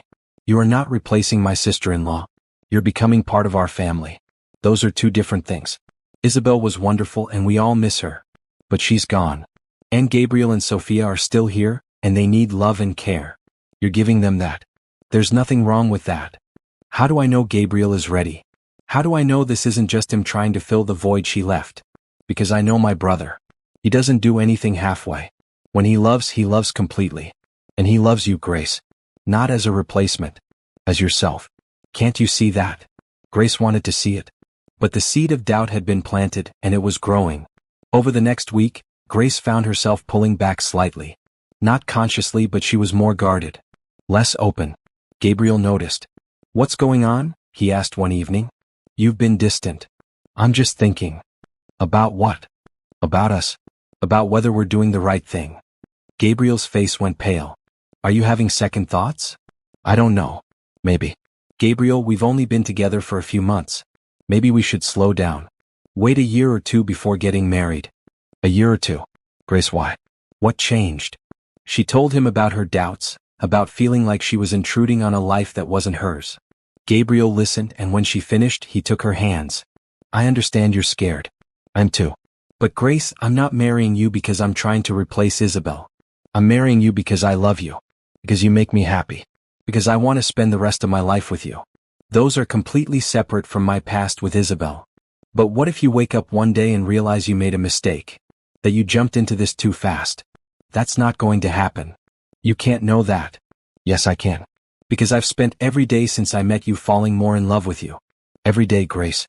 Not less. More. And I know the difference between loving someone because they're convenient and loving someone because they're essential. You're essential. Grace felt tears on her cheeks. I'm scared. I know. But don't let fear rob us of this. Don't let other people's opinions make you doubt what we have. He pulled her into his arms, and Grace let herself be held. She wanted to believe him. She wanted to trust that this was real and lasting. But the fear remained, a small voice in the back of her mind whispering that she didn't deserve this, that it would all fall apart. The breakthrough came unexpectedly. Grace was cleaning out a closet in the guest room, organizing things that had been shoved in there randomly, when she found a box labeled, Isabel, Personal. She hesitated, knowing she probably shouldn't open it. But curiosity won out. Inside were journals, dozens of them. Isabel had apparently kept a diary for years. Grace picked one up, dated 2 years before Isabel's death. She flipped through pages of daily life, nothing too personal. Then she found an entry that mentioned her. Well, not her specifically. But it was about Gabriel and Sophia in the future. Isabel had written about her fears that if something happened to her, Gabriel would shut down emotionally. That he would throw himself into work and forget to live. She wrote about hoping he would find someone else someday, someone who could love Sophia the way she deserved. I want him to be happy, Isabel had written. Even if that means being with someone else. Especially if it means being with someone else. Gabriel deserves love. Sophia deserves a mother who can be there. If I'm not around, I hope he finds that. I hope he doesn't spend his life mourning me. I want him to live. Grace sat on the floor, reading and rereading those words. Isabel had wanted this. Had literally wished for Gabriel to move on, to find happiness again. It wasn't a betrayal. It was the opposite. That evening, Grace showed Gabriel the journal entry. He read it with tears in his eyes. She always knew what I needed, he said quietly. Even when she was gone, she knew. I'm sorry I doubted us, Grace said. Don't be sorry. You needed to work through your feelings. That's okay. As long as you know now that this is right. That we're right. I do know. I love you, Gabriel. And I want to marry you. No more doubts. He kissed her, and it felt like a promise renewed. They were going to do this. They were going to build a life together. And they had Isabel's blessing, which somehow made it feel even more right. Gabriel wanted the proposal to Sophia to be special. Not the engagement to Grace that had already happened. But he wanted to formally ask Sophia if she would accept Grace as her mother in a ceremony that felt official and meaningful. Grace thought it was sweet if a bit unnecessary. But Gabriel insisted. She needs to know she has a choice, he said. That we're not just telling her what's happening. We're including her in the decision. So they planned an evening. Gabriel made reservations at Milano's, the restaurant where they had first met. The same corner booth where Sophia had cried and Grace had offered comfort. It felt fitting to return there to close the circle. They dressed up. Sophia wore a red dress with white trim that made her look like a little princess. Grace wore a green dress that Gabriel had bought for her, simple but elegant. Gabriel wore a suit, looking every inch the powerful CEO. But when he looked at his daughter and his fiancée, his expression was nothing but soft. The restaurant manager recognized them immediately and led them to their booth. The same booth. Sophia bounced in her seat, excited to be at a fancy restaurant. "Why are we here, Daddy?" "Because this is where our family started. This is where I met Grace. And tonight is special." They ordered dinner, and Sophia talked nonstop about her day at preschool, about a picture she had painted, about how Jacob had shared his cookies with her at snack time. Grace and Gabriel listened, both smiling. This child had brought so much joy into their lives. After dessert arrived, 3 slices of chocolate cake, Gabriel cleared his throat. "Sophia, princess, I need to talk to you about something important." Sophia's eyes went wide. "Am I in trouble?" "No, baby. Not at all. I just want to ask you a question. Grace and I are going to get married. You know that, right?" Sophia nodded, her mouth full of cake. "Well, that means Grace is going to officially become part of our family. She'll live with us forever. She'll be there every morning when you wake up and every night when you go to bed. She'll take care of you when you're sick and celebrate with you when you're happy. And I wanted to ask you if that's okay. If you want Grace to be your new mommy." Sophia looked at Grace, her expression serious. Grace held her breath, waiting. "Will you still love my first mommy?" Sophia asked. Grace's throat tightened. "Of course. Your first mommy will always be your mommy. She loved you so much. And I'm sure she's watching over you from heaven, proud of the amazing girl you're becoming. I'm not trying to replace her. I'm just trying to love you too. And you won't go away?" "Never. I promise. I'm staying right here with you and your daddy." Sophia thought about this for a long moment. Then she climbed out of her seat and into Grace's lap, wrapping her small arms around her neck. "Then yes, I want you to be my mommy." Grace held her tight, tears streaming down her face. Gabriel reached across the table and took Grace's free hand, his own eyes wet. "Then it's official," he said. "We're a family." The restaurant staff, who had been watching discreetly, applauded. Other diners smiled at them. Even Grace, who usually hated public attention, didn't mind. This moment was too perfect to be embarrassed about. That night, after Sophia was asleep, Gabriel presented Grace with a drawing Sophia had made earlier that day. It showed 3 stick figures, one tall with dark hair, one medium with brown skin and one small. Above them, Sophia had written in her careful preschool printing, "My family." "She made this yesterday," Gabriel said. "Before tonight." She already knew. She was just waiting for us to make it official. Grace stared at the drawing, overwhelmed. "I love her so much." "I know. And she loves you. She's lucky to have you." "I'm the lucky one." Gabriel kissed her forehead. "How about we're all lucky? How about we just accept that we found each other against all odds and we're making something beautiful?" "I can accept that." They set a date for the wedding. 6 months away in the early fall. Catherine immediately took charge of planning, working with Grace to make sure everything was perfect. Grace wanted something simple, but Catherine insisted on at least some elegance. "You're marrying into the Russo family," she said. "There are expectations. But we'll make sure it's still you. Still authentic." They decided to have the wedding at the Hamptons estate. Outside, overlooking the ocean with just close family and friends. Sophia would be the flower girl, of course. And Grace would wear a dress that Catherine helped her pick out, simple and beautiful and perfect. The months flew by. Grace quit her cleaning job, since she obviously didn't need it anymore. She kept busy taking care of Sophia and planning the wedding and settling into her new life. Sometimes she still couldn't believe this was real. That she, Grace Mitchell from the foster system, was about to marry Gabriel Russo and become mother to Sophia. 2 months before the wedding, Grace's former co-worker from Milano's, Jennifer, reached out. She wanted to meet for coffee. Grace agreed, curious about what she wanted. They met at a small cafe in Brooklyn. Jennifer looked the same, tired but friendly. "I heard about your engagement," Jennifer said. "It's all over the news. You and Gabriel Russo." "Yeah. It's been a lot. I bet."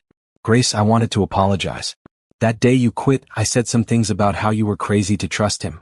About how rich men only use people. And I was wrong. I can see in the photos and the interviews he's done, that he really loves you. And I'm happy for you." Grace smiled. "Thank you. That means a lot. I also wanted to say I'm sorry for my life. For how bitter I was. You were always kind to me even when I was awful. And I never appreciated it. You weren't awful. You were just tired. We all were. Maybe. But you stayed kind anyway. That's the difference between us. They talked for another hour, catching up on life. Jennifer was still waiting tables but had started taking online classes, working toward a degree. Grace encouraged her, told her she believed in her. When they parted, Jennifer hugged her tight. "You're going to be a beautiful bride," Jennifer said. "And that little girl is lucky to have you." Grace went home feeling light. She had worried that her old life and new life couldn't coexist, that she would have to choose. But maybe she didn't. Maybe she could carry the best parts of who she had been into who she was becoming. A month before the wedding, Gabriel's mother came to visit. Grace had been nervous about meeting her. Mrs. Russo was old money, sophisticated, everything Grace wasn't. But when she arrived at the apartment, she pulled Grace into a warm hug. "Finally, I get to meet the woman who saved my son and granddaughter. Thank you, dear. Thank you for bringing light back into their lives." Mrs. Russo stayed for a week and Grace grew to love her. She was kind and funny with a sharp wit and a generous heart. She told stories about Gabriel as a boy, about Isabel, about the family history. She made Grace feel like she belonged. "You're going to be wonderful for this family," Mrs. Russo said on her last evening there. "I know some people might have doubts. You come from a different world than we do. But that doesn't matter. What matters is that you love my son and my granddaughter. Everything else is just details. I do love them. More than anything. I know. I can see it in your eyes when you look at them. That's real love. Not the fairy tale kind, but the everyday kind. The kind that lasts." The final month before the wedding was chaos. Dress fittings and flower selections and seating charts. Grace tried to stay calm, but there was so much to do. Gabriel helped when he could, but he was also dealing with a major business acquisition that demanded his attention. Catherine picked up the slack, handling details that Grace didn't even know needed handling. A week before the wedding, they had the rehearsal dinner at the Hamptons' house. Close family and friends only. Richard was there, serving as Gabriel's best man. Catherine was Grace's maid of honor. Mrs. Russo gave a toast that made everyone cry. Sophia sat on Grace's lap through the whole dinner, playing with Grace's engagement ring and chattering about how excited she was to wear her flower girl dress. "You're going to be the most beautiful bride," Sophia whispered. "And then you'll really be my mommy forever." "I'm already your mommy forever," Grace whispered back. "The wedding is just the party to celebrate it." That night, Grace couldn't sleep. She stood on the terrace of the guest room looking out at the ocean. Tomorrow her life would change completely. She would become Grace Russo. Wife. Mother. Part of a family she had helped create. It was everything she had ever wanted and nothing she had ever expected. "Can't sleep either?" Gabriel's voice came from behind her. She turned to find him standing in the doorway wearing pajama pants and a t-shirt. "I thought we weren't supposed to see each other before the wedding." "Bad luck. It's not midnight yet. We're safe for another hour." He came to stand beside her. "Are you nervous?" "Terrified. Happy. Excited. All of it." "Me too. But mostly I'm grateful. For you. For this second chance. For everything." "I love you," Grace said. "I love you too. Tomorrow I get to stand in front of everyone we care about and promise to love you forever." "And Grace?" "That's the easiest promise I'll ever make." They stood together, watching the moonlight on the water, holding hands. And Grace felt, for the first time in her entire life, completely at peace. This was where she belonged. This was home. Grace woke on her wedding day to sunshine streaming through the windows and Catherine shaking her gently. "Wake up, bride. We have a lot to do." The morning was a blur of activity. Hair and makeup artists arrived, transforming the guest room into a salon. Catherine and Mrs. Russo fussed over Grace, making sure every detail was perfect. Sophia sat in a small chair, getting her hair curled, taking the whole thing very seriously. "I have to look pretty for Mommy's wedding," she declared. The photographer captured everything, moments that would become memories. Grace in her robe, laughing with Catherine. Sophia trying on her flower crown and spinning in circles. Mrs. Russo wiping away tears as she helped Grace into her dress. The dress was simple but stunning. Ivory silk that fell in soft waves to the floor. Cap sleeves and a modest neckline. Nothing too fancy, nothing too plain. Just right. Grace looked at herself in the mirror and almost didn't recognize the woman staring back. She looked happy. She looked loved. "You're beautiful," Catherine said, her voice thick with emotion. "Gabriel is going to lose his mind when he sees you." They walked down to where the ceremony would take place. Chairs had been set up on the lawn overlooking the ocean. White flowers decorated everything. The sun was bright, the breeze perfect. It looked like something from a magazine. Guests had already started arriving. Grace recognized some faces from Gabriel's business world, others from his family. Her own guests were fewer. Jennifer from the restaurant. A few former foster siblings she had tracked down. Mrs. Patterson, the kind foster mother who had believed in her. Not many but enough. People who had shaped her, who had helped her become who she was. The music started. Sophia went first, dropping flower petals with intense concentration. Then Catherine, smiling brilliantly. And then Grace, walking alone down the aisle. She had no father to give her away, no family to hand her off. But she didn't need that. She was giving herself to this new life, this new family. And that was enough. Gabriel stood at the altar, and when he saw her, his face transformed. Pure joy, pure love. He mouthed, "You're beautiful," and Grace had to blink back tears. The ceremony was short and sweet. They exchanged traditional vows, promising to love and honor and cherish. Gabriel's voice was strong and sure. Grace's shook slightly, but she got through it. When the officiant said, "You may kiss the bride," Gabriel pulled her close and kissed her to applause and cheers. "Mrs. Russo," he whispered against her lips. "Mr. Russo," she whispered back. The reception was on the terrace. Dinner and dancing and toasts that made everyone laugh and cry. Richard gave a speech about how he had never seen Gabriel happier. Catherine talked about how Grace had brought their family back to life. Mrs. Russo toasted to love and second chances and the beautiful messiness of building a family. Sophia made her own speech, standing on a chair so everyone could see her. "I love my mommy Grace. She reads me stories and makes me pancakes and hugs me when I'm sad. And now she's married to my daddy, which means she has to stay forever and ever. And I'm very happy about that." Everyone applauded and Sophia beamed. Grace picked her up and held her tight, this little girl who had changed everything. As the evening wore on, guests danced and mingled. The sun set in brilliant colors, painting the sky orange and pink. Grace danced with Gabriel, their first dance as husband and wife, and felt like she was floating. "Happy?" Gabriel asked. "More than I ever thought possible." "Me too. This is just the beginning, Grace. We have our whole lives ahead of us." "I know. And I can't wait." Later, when most guests had left or gone inside, Grace found herself alone on the beach. She had kicked off her shoes and stood with her feet in the sand, looking out at the dark ocean. She heard footsteps behind her and turned to see Mrs. Patterson, her former foster mother. "Beautiful wedding, dear. Thank you for coming. It meant everything to have you here. I wouldn't have missed it. Grace, I want you to know how proud I am of you. You could have become bitter and hard. But you chose kindness instead. And look where it led you. I got lucky. No. You worked hard. You stayed open to love even when love had been hard to find. That's not luck. That's courage." Mrs. Patterson hugged her and Grace held on tight. This woman had shown her, even briefly, what family could look like. And now Grace had created her own family. Gabriel found her a few minutes later. "There you are. I've been looking everywhere. Just needed a moment. Taking it all in. Can I join you?" "Always." They stood together, listening to the waves. Grace thought about the journey that had brought her here. From foster care to struggling waitress to nanny to wife. It seemed impossible. But it had happened. She had happened. "What are you thinking about?" Gabriel asked. "About that day in the restaurant. When Sophia was crying and I had no idea what I was doing. I just wanted to help her."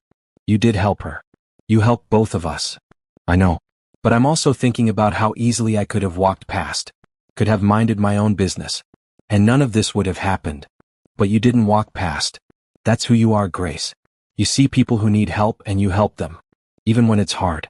Even when it costs you something. It didn't cost me anything. It gave me everything." Gabriel pulled her close. "We gave each other everything. That's how love works. When it's real." They walked back to the house hand in hand. Sophia was asleep on the couch in the living room, still in her flower girl dress. Gabriel carried her up to bed while Grace followed. They tucked her in together, their daughter, their little girl who had brought them together. "Good night, princess," Gabriel whispered. "Good night, sweet Sophia," Grace added. In their own room, Grace changed out of her wedding dress carefully.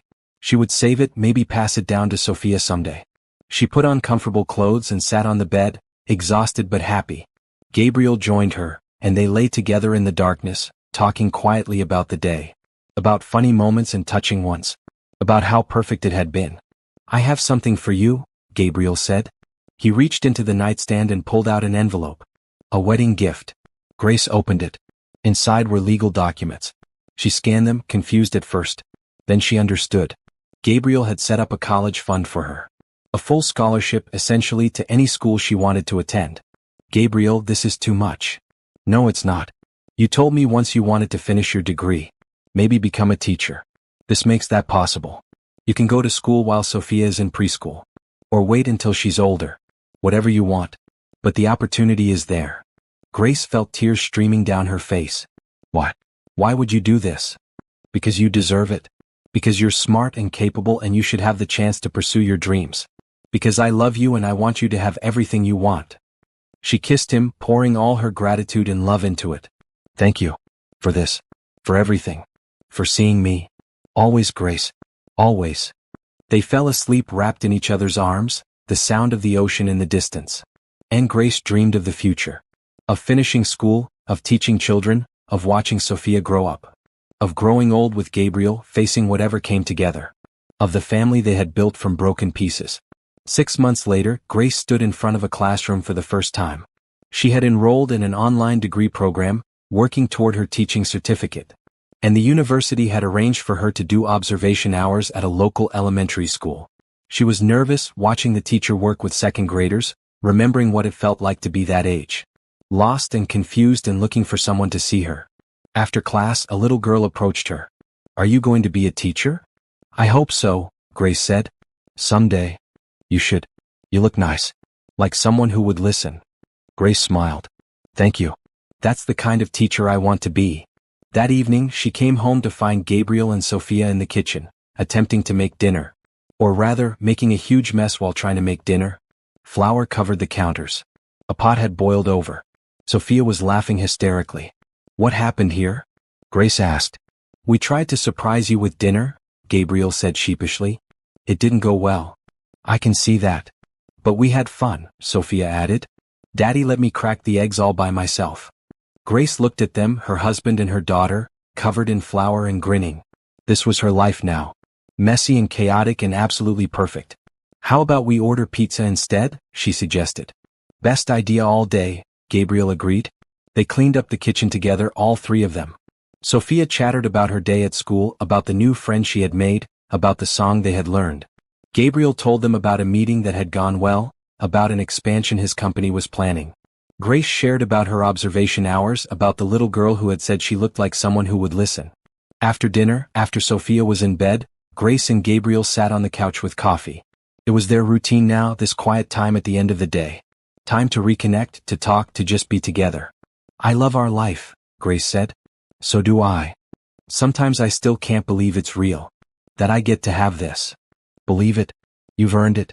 Every bit of it. Grace leaned against him, content. She thought about the girl she had been, the one who never had a home. And she thought about the woman she had become, the one who had built a home from nothing but hope and love. Life wasn't perfect. There were still hard days. Still moments of doubt or fear. Still challenges to face. But they faced them together as a family. And that made all the difference. What are you thinking about? Gabriel asked. About how kindness changed my life. I showed kindness to Sophia that day in the restaurant. And it led to all of this. Kindness and hope and love. Those are your superpowers. Grace laughed. I don't have superpowers. You do. You have the power to see people. To help them heal. To make them believe in second chances. If that's not a superpower, I don't know what is. Grace kissed him softly. Then we both have superpowers.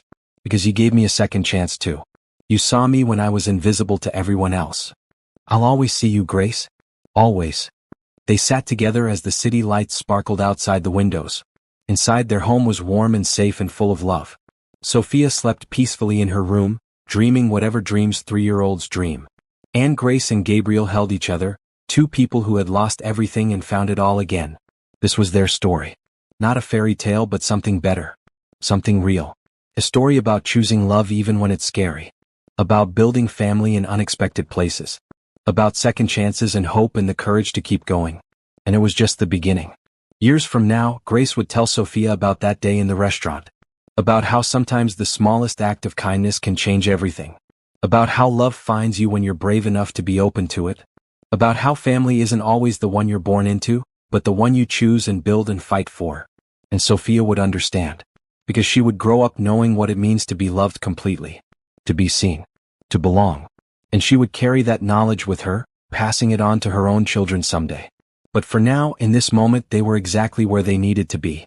Together. A family. Home.